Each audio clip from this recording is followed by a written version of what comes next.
Alrighty guys, so we're going to be going over chapter 11, which is convincing potential customers. I think this one was really interesting and it was really fun because I got to learn about the 6 laws of persuasion.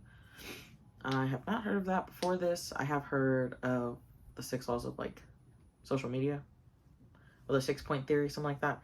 So this was super cool to learn about and I totally understand because all of it makes sense. So the first part is reciprocation.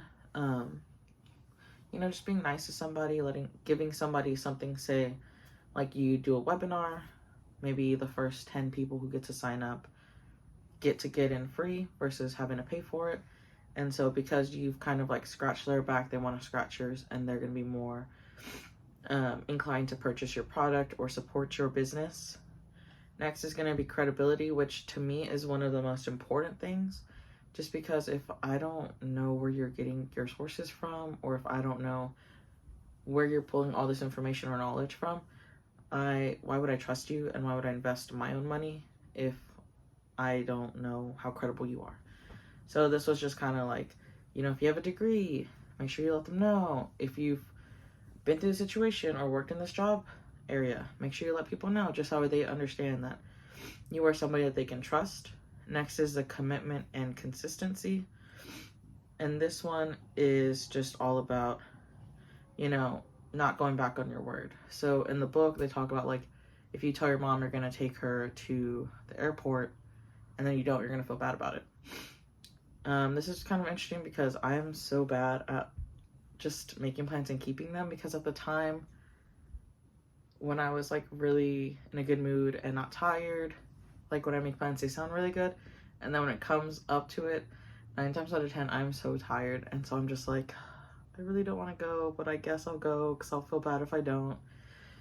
The next one is liking, which it sounds kind of childish, but it does make sense because if I don't like you, why would I purchase anything from you and support your business?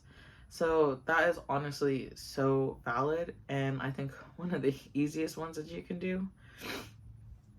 The 5th one is social proof and consensus. And this is just like where you're looking around if you don't know what you're going to do and you look around from the people around you. This is kind of interesting because it kind of reminds me of, I don't remember what it's called, but basically like if somebody, like if you're in a public space or surrounded by other people, and if somebody is like, say, hurt or needs help, and it's called the bystander effect. And if nobody else helps that person, then like nobody will step in. But if somebody steps in, then other people will step in too. So that's kind of what this reminds me of. It's just like looking to those around you for help if you're not sure. And then the last one is going to be scarcity.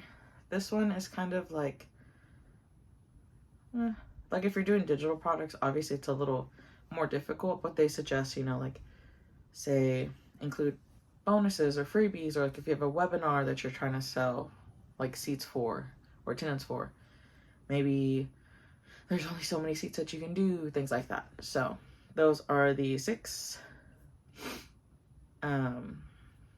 laws of persuasion.